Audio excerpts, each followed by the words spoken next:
Well, hi everybody and welcome to my shop, and we're going to take a look at this Philips 922 radio receiver, vacuum tube receiver. It's a 5-tube radio. It's got the classic 5-tube lineup in it. So although it's kind of a large looking radio, the electronics from that point of view, it may be fairly simple. So it's a nice looking radio though.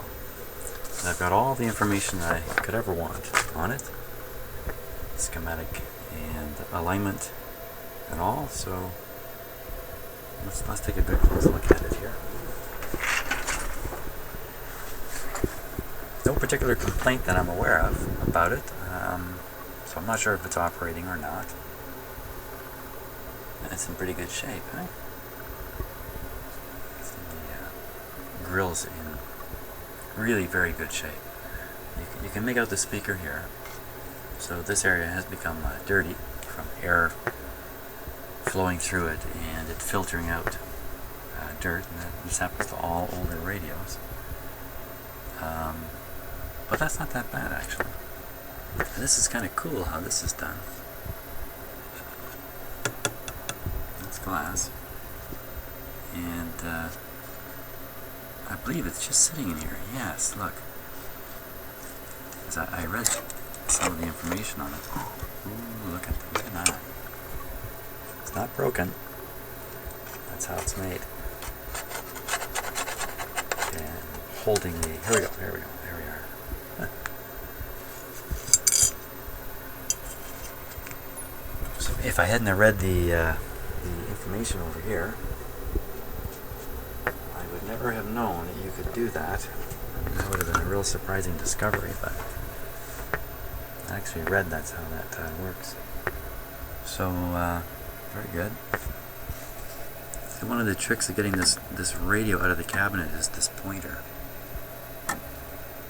which is on the outside of the fixed backing. So apparently there's a way. So we'll follow the instructions when the time comes. I should probably put the glass back in because I am going to try to operate it. I guess I can put it in any time.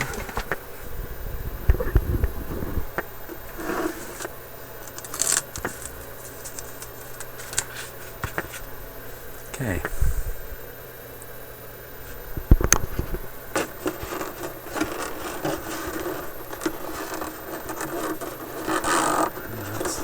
That's jammed in there pretty good. There we go. Sometimes if you just pull out one wire at a time, instead of really trying to pull the whole bunch out. No, it's pretty flexible.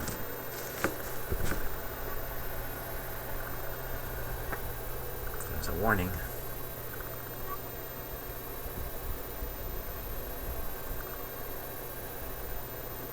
Yeah, there's the Type 922. As usual, my camera doesn't want to focus when you want it to focus.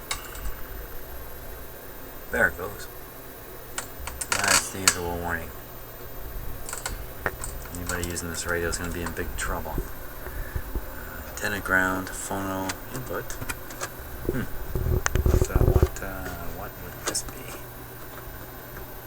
So this looks like handiwork. Okay. Now I've already tested the vacuum tubes in it, so I know the tubes are all good.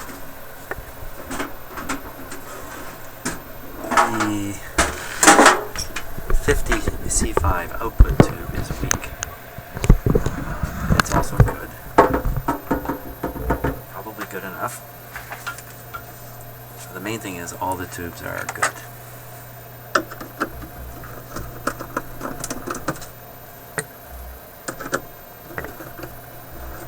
So, what year is this radio from?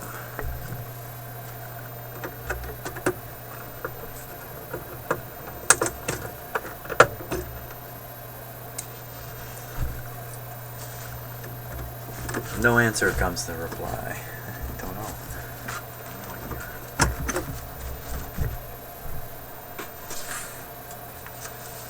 Late 40s?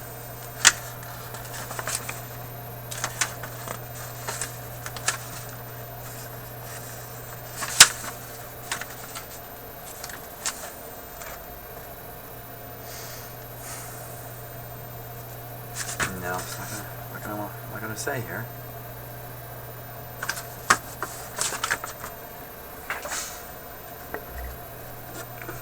Another 2 screws.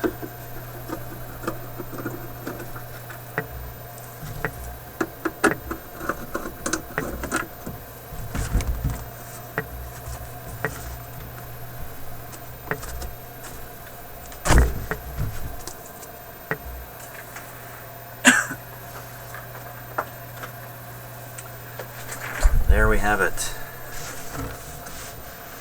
Pretty simple looking on the top here.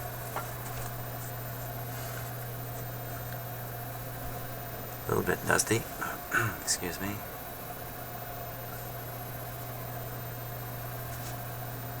Permanent magnet speaker.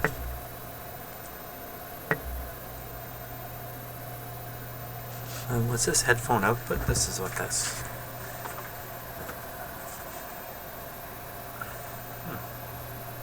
Doesn't actually say on the back, but we can imagine that's what that is. String is good.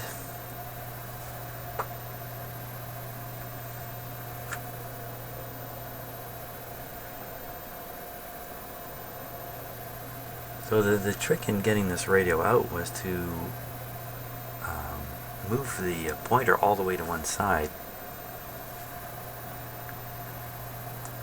and then somehow it was made easier. I don't know how. Can't see a thing here.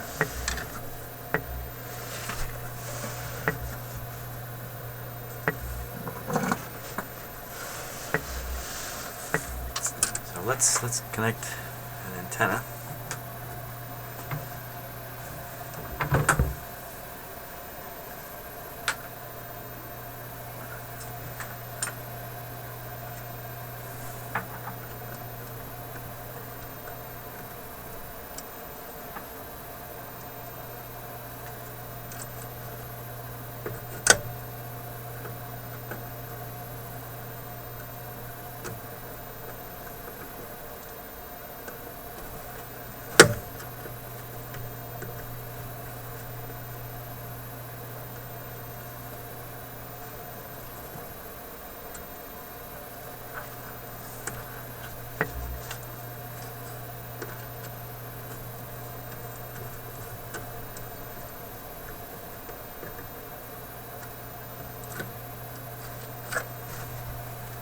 Okay, I'll plug that into my outdoor antenna.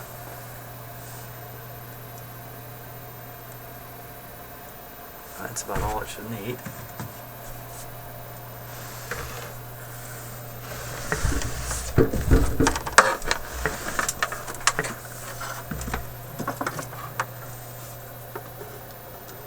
Plug it in. It's going to be on current limiting initially, and it's being powered through the shop isolation transformer also. But I did just ground the chassis to through maybe a bit of a circuitous route, but it's now grounded to the power neutral through this antenna coupling. And here we go. Switch is off. Power's on.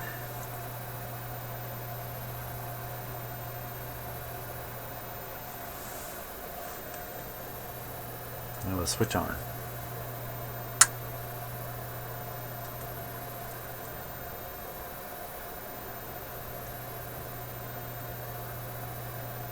There's a problem with the power switch. Watch the voltage. See it jumping like that? When it's up with that high number, the radio's off, and when you see it dipping, that's the radio coming on, but it doesn't stay on for long. That's off. That's on. Yeah, I think there's a problem in the switch. Huh. Okay, I hope that showed up okay. Everything really have to apologize. I did not look up at my computer screen. Yeah, sorry, it's not quite the right focus, but hopefully you got the moment there. Well, that's enough for us to not bother operating it until we have it removed from the cabinet for working purposes. So we'll pull off the knobs here.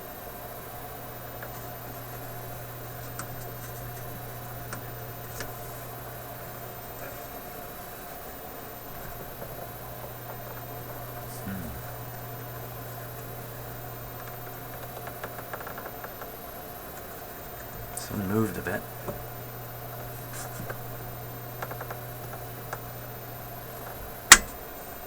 Wow. Those are on tight. Yeah, that was good.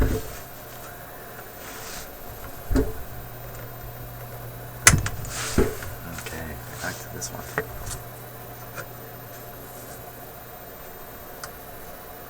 Now what I'm going to do is I'm turning this control to its limit, and then I'm pushing it a bit.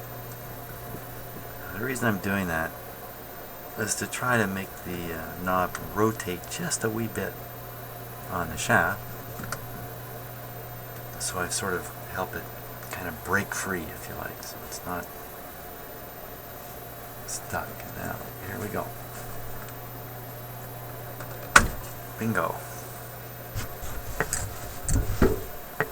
Always a scary moment taking the knobs off radio, but I really recommend you not use a tool or a screwdriver. Scratch the heck out of this.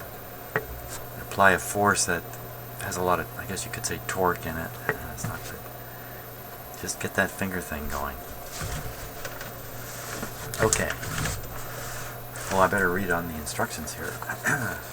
Just how do we go from here?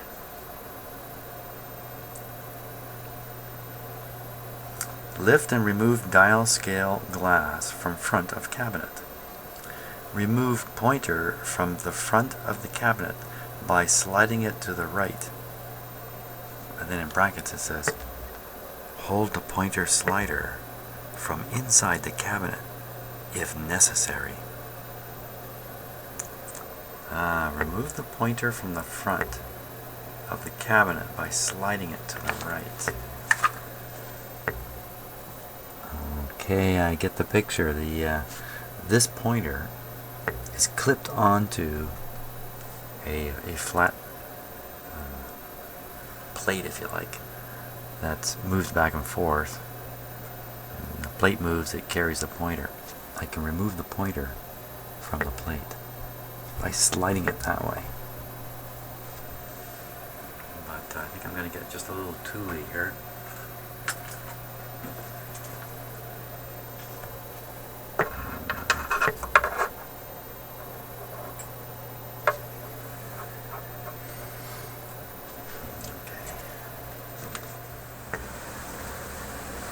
Okay, so let's take that pointer off. Now, since it may not have been off for a long time, it could be stuck on there. Pretty good. Now, what did they say? What? Hold the pointer. Oh, I see. Move it over, way over there. Get your hand in over there.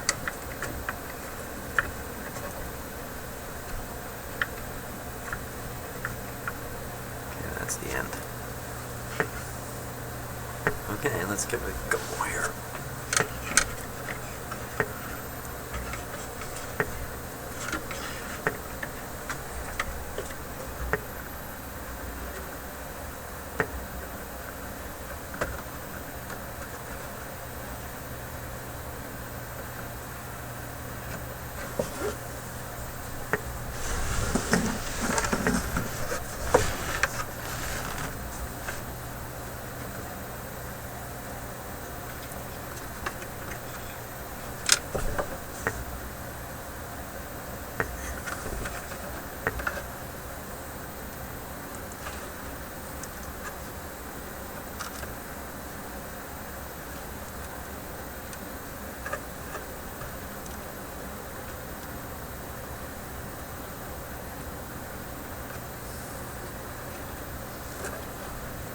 There it goes.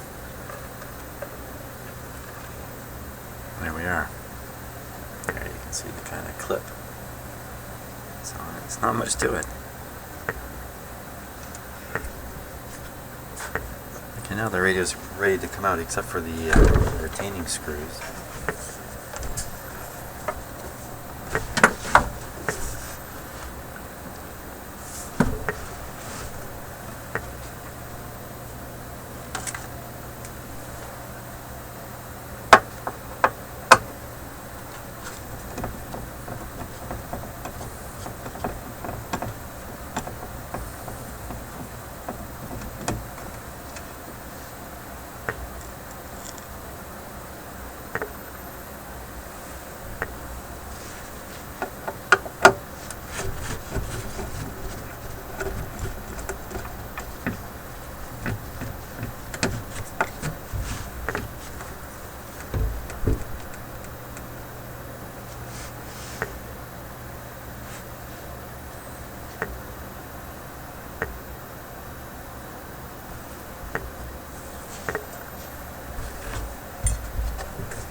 And that's the fourth screw there.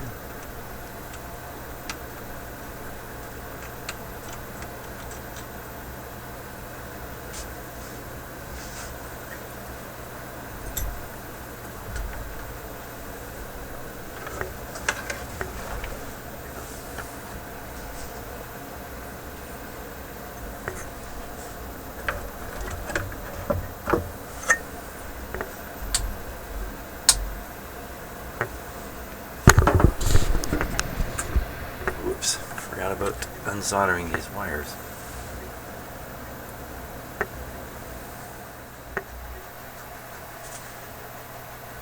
Okay, now it's just going to be a simple matter of unsoldering these.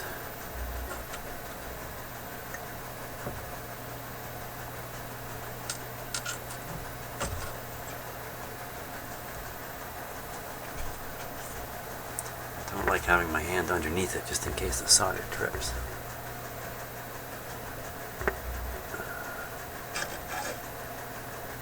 It's a fairly hot soldering iron.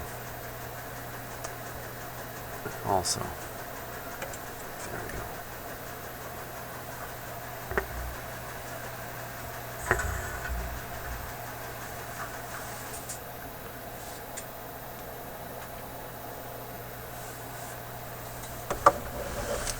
So now we can take the whole thing out. Here it comes.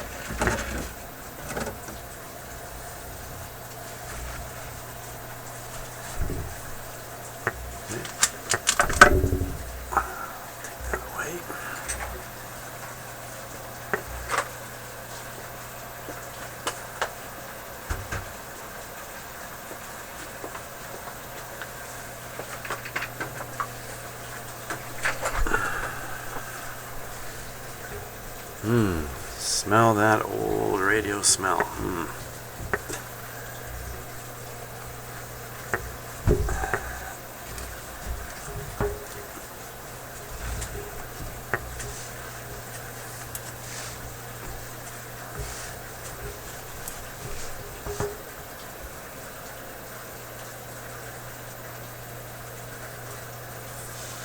Well, there's more than just a few paper capacitors in this radio. And for a 5-tube radio, it's pretty busy under there. Yeah, surprising light bulb. Wow.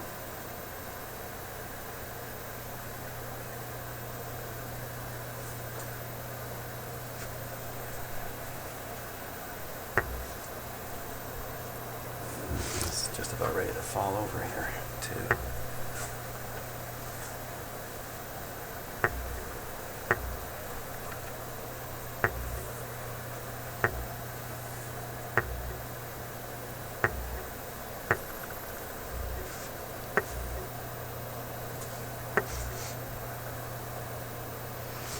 Yeah, so I was going to say the wires here, these are cracked and as stiff as can be. If I bend them, that'll just crack off.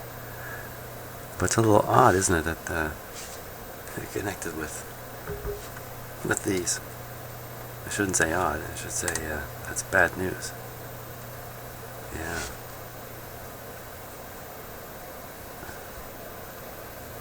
Shame on me for plugging it in without looking first, but I did have it on a light bulb, current limited, so nothing too bad can happen. Okay.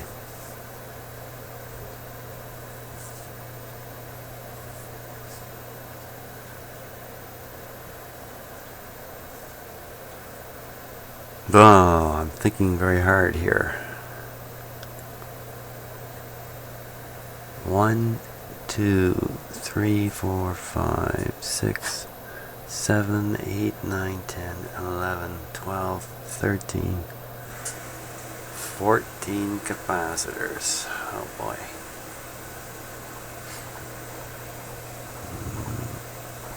A couple that are really hard to get to.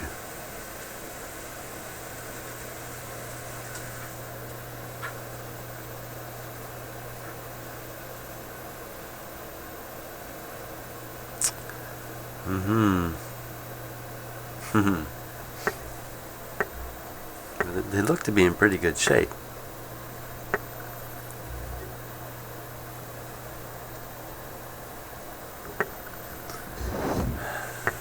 Oops.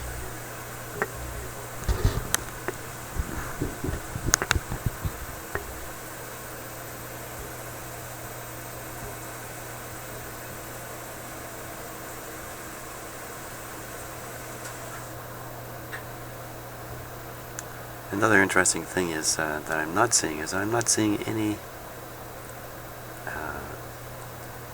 handiwork other than this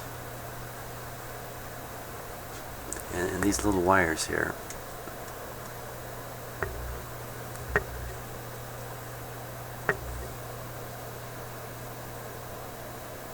And these little wires are just extending the phono input out.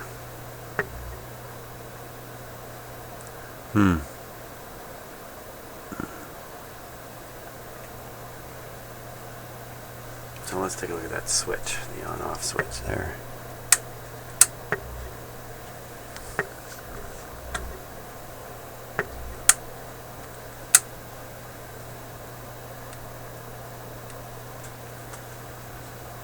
Yeah, I'm not too sure about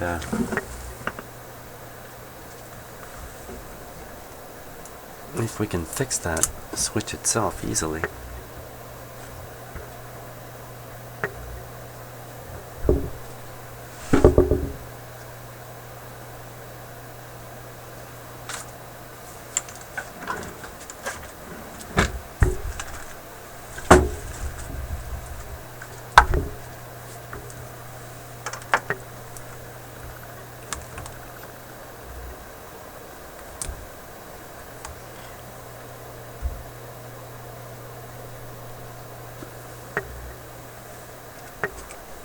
I think it's a smart idea to test that switch,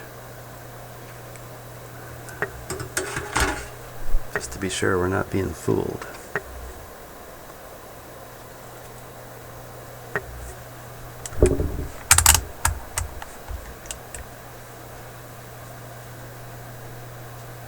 And the radio is not plugged in.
Seems to be getting a little better there with use. That's not too surprising.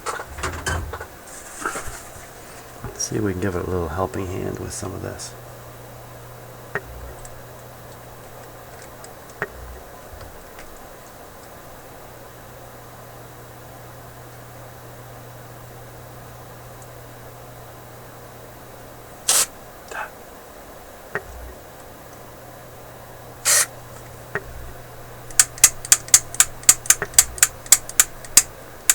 Not even sure I got any in.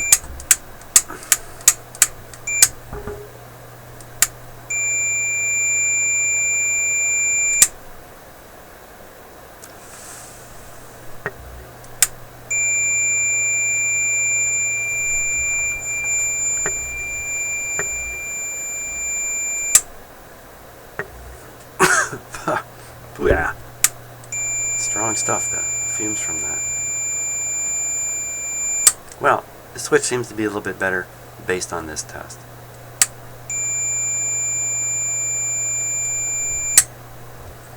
So maybe the combination of just working the switch, and maybe I did get a little bit of fluid in there, and she's ready to go again now. In fact, when we turn it on, it's a lot higher voltage, 120 volts, and more power. So could get a different result, but I think we should put it down.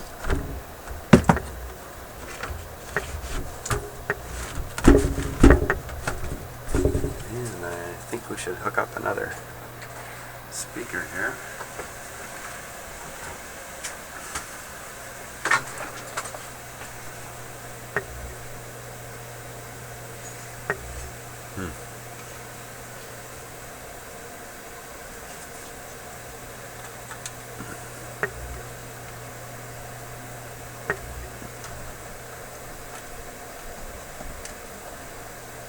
I don't know if this is going to work.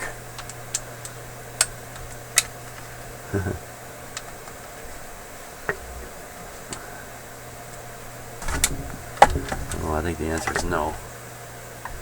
That's not going to work. Clip lead. Clip leads are tricky here.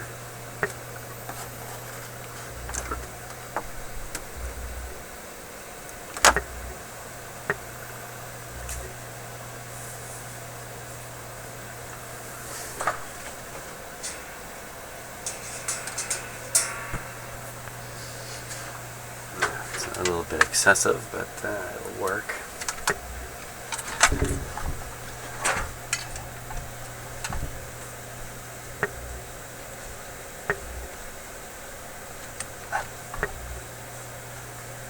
There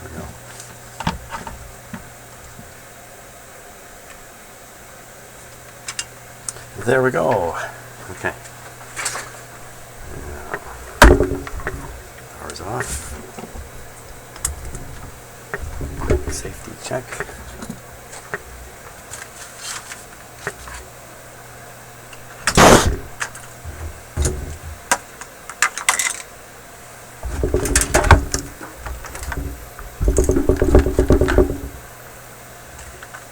Okay, we're good to go here. And we'll go on current restriction. Okay, keep your eye on the light bulb back there.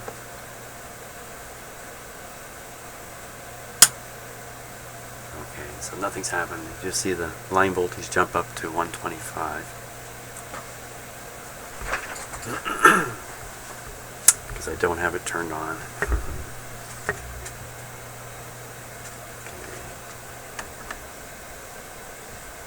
There we go. Watch this meter. It should drop and stay down for a bit. Oh no, don't do that.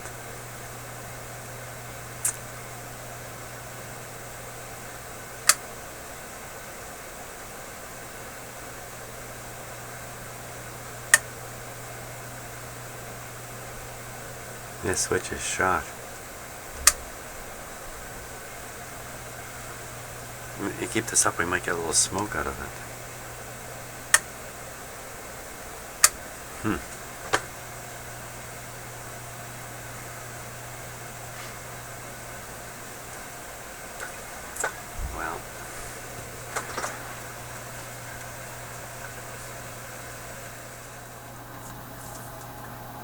Okay, so let's remove the original piece of power cord there.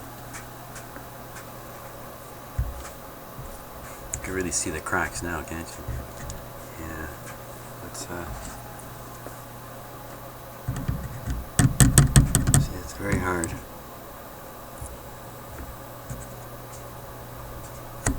And so many materials change over time. Certainly these plastics do.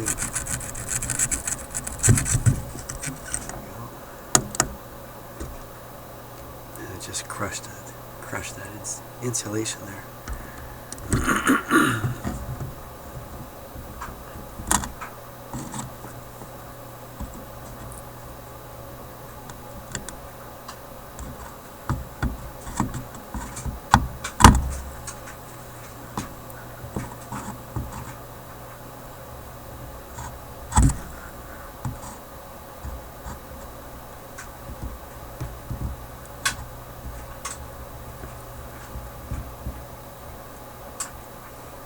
So a lot of stuff to heat up there. I don't think I'm getting the heat exchange that I need between the soldering iron and the work.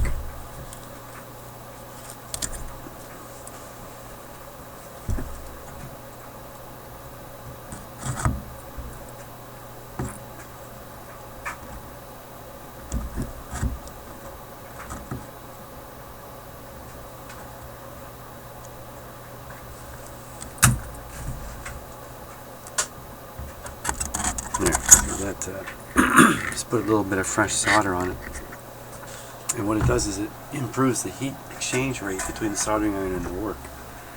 The heat begins to flow faster once you get a kind of a metal connection going there, even if it's just a liquid metal connection, and the heat flows faster and things get hotter.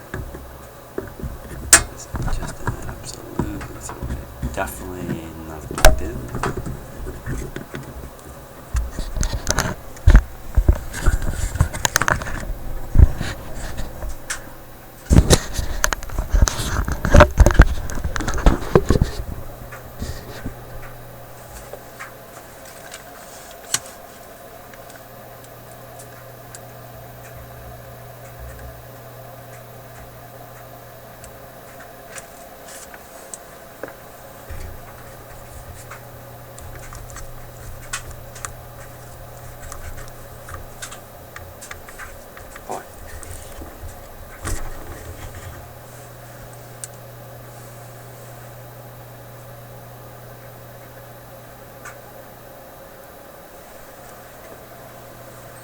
Into the trash bin. I'll add these to my grommet collection. And look at those wires. Lots of evidence of water on that. You can see all the green in there. That's not so good. So I think we'll shorten up on this.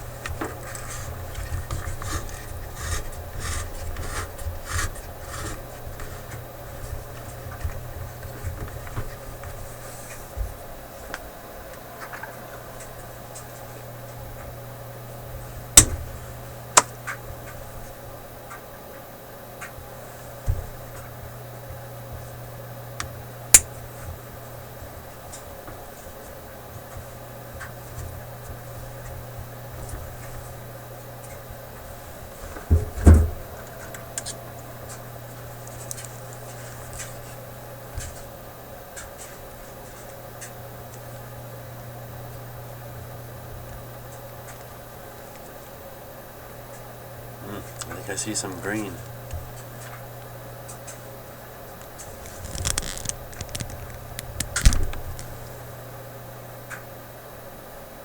Look at that. Not very good. Who knows where this cord came from. I think I can get along with it though.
Now hopefully this will expose enough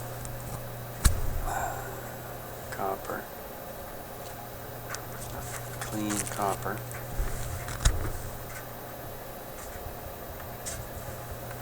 That should solder okay.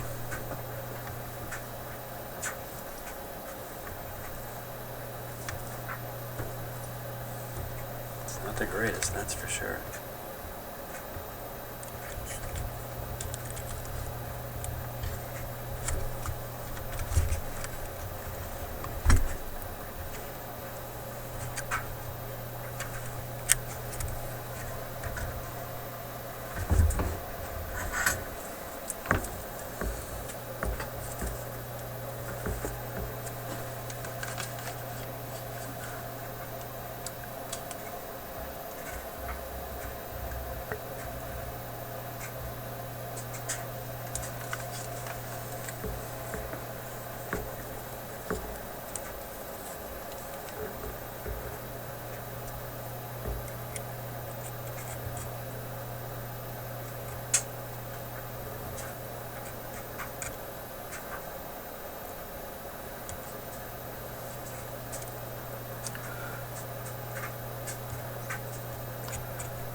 Yeah, it's taking lots of solder. I think that worked. Very good. Oh boy.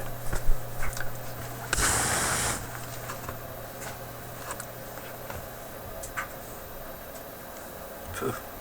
That's a pretty smoky affair.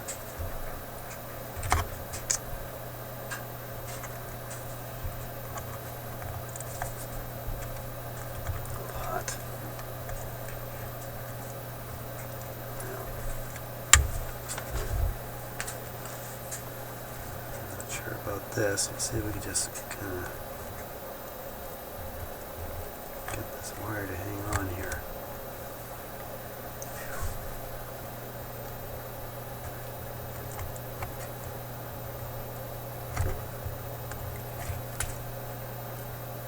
Okay, it's hanging on.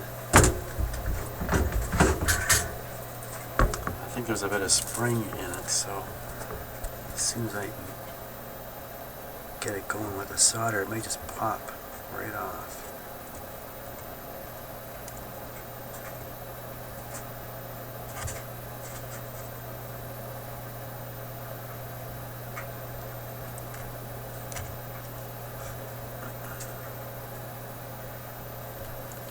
Nope.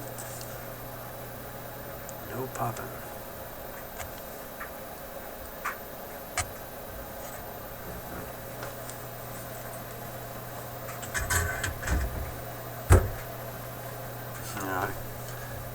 To put some kind of strain relief on this. It's not a good idea. So we'll put on a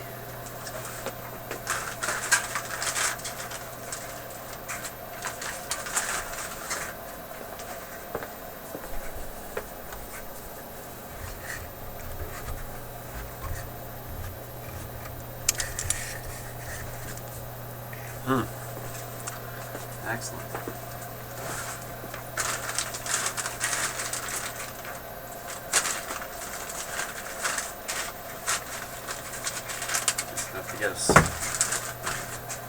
Just have to get a smaller one here.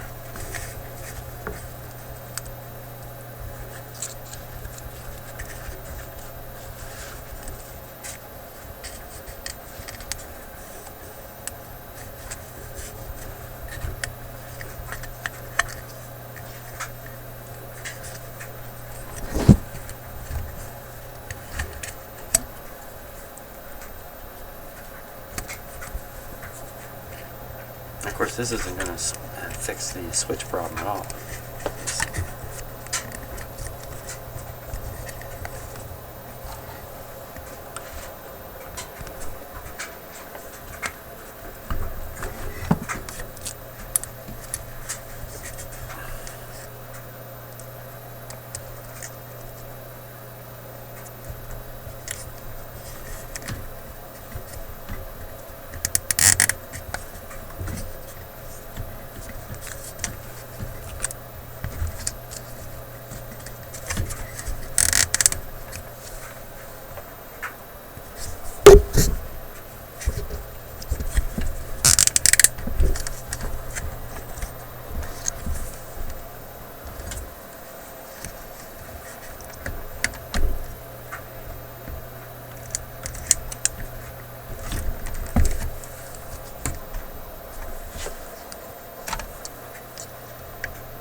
There we go.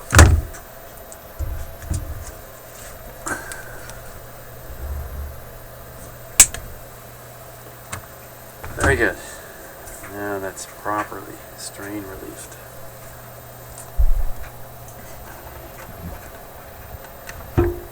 Relieved, I guess would be the word.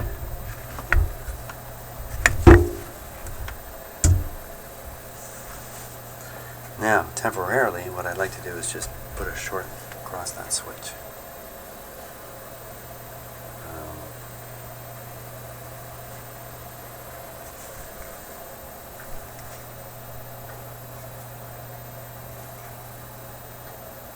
How could I do that safely and easily?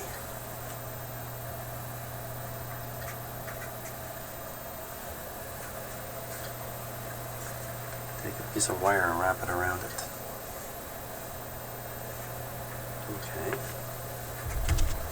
Sounds like a plan. Now, a piece of wire.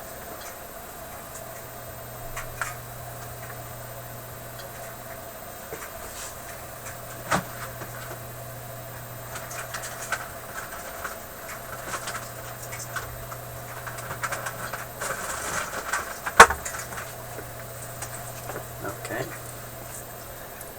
That's something fairly light.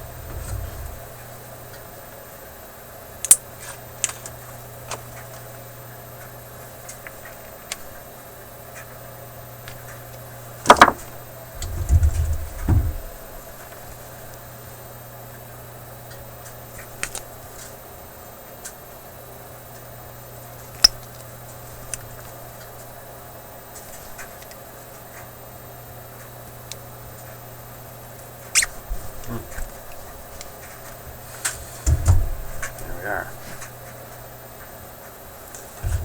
Definitely not plugged in.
Okay, so this is just a temporary thing.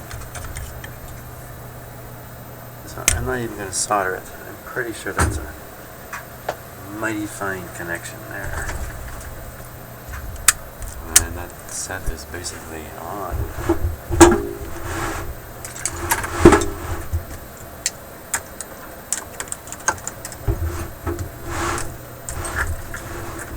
Back away, back away. I'm going to turn it on now. Everybody, run for the hills.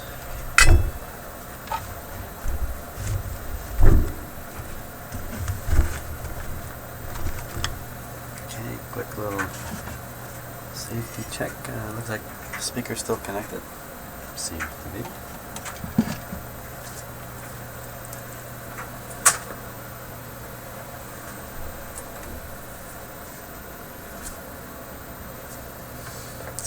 Switches are off. Okay, and we're going to go on current limiting. 17. You've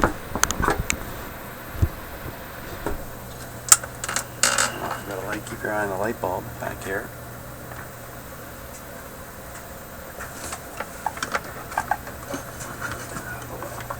There. And keep your eye on this meter here. So I cannot turn it on and off. As soon as I apply power, it's on. This meter should not go up to 125. It should probably not come up much past here. Well, let's see what happens. Here we go. It's still doing that same thing.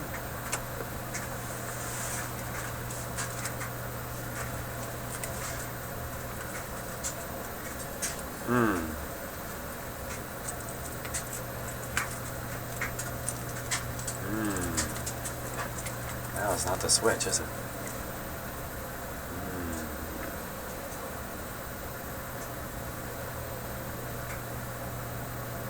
I don't hear anything and I don't smell anything in terms of a short circuit. There's no huge power draw. The light doesn't come on.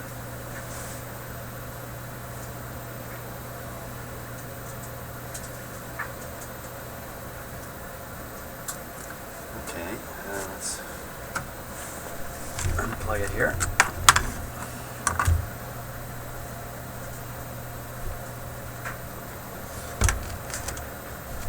Almost this light doesn't come on either.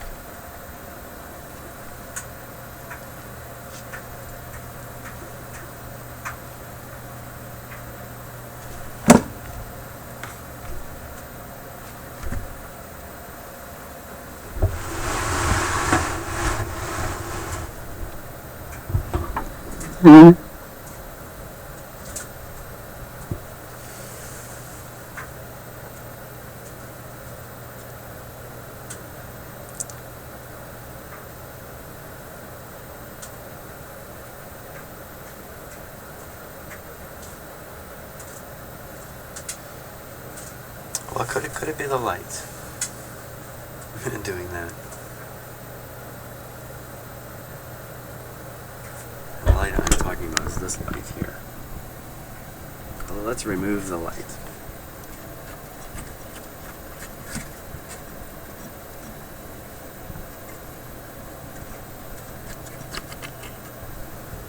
Well, we might not be able to remove this light. This light may be a very important part of the power supply.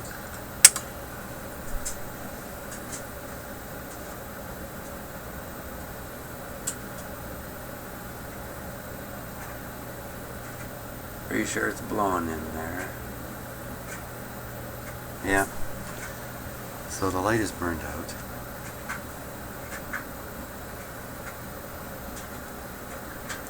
From what I can see, no, it's just wired. It's just a 120 volt light wired up across the power line.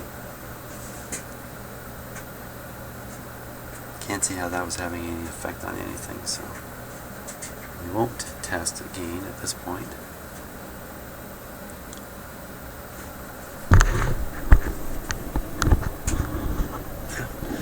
Oh, I tell you, right off the bat, we're onto a mystery, aren't we? So you can see this one wire. It's over here.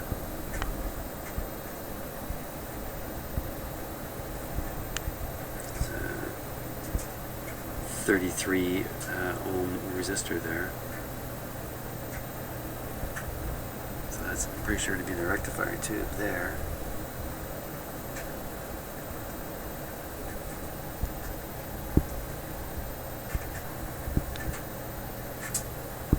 Here. Well,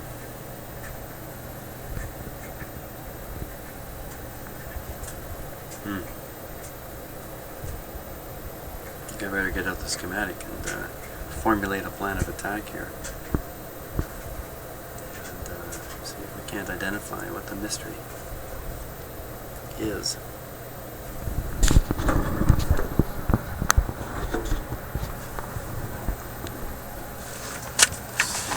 Have to study up on this schematic.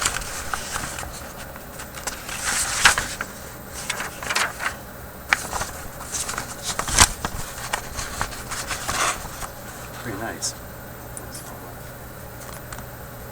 coils drawn out nicely.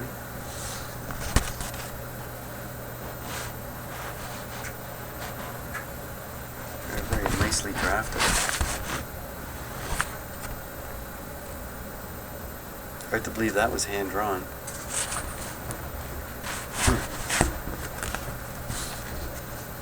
Well, that's the schematic I have. So I'm going to study up on this, and we'll take a run at just what strange thing is going on in this radio. Thanks for watching. See you on the next video.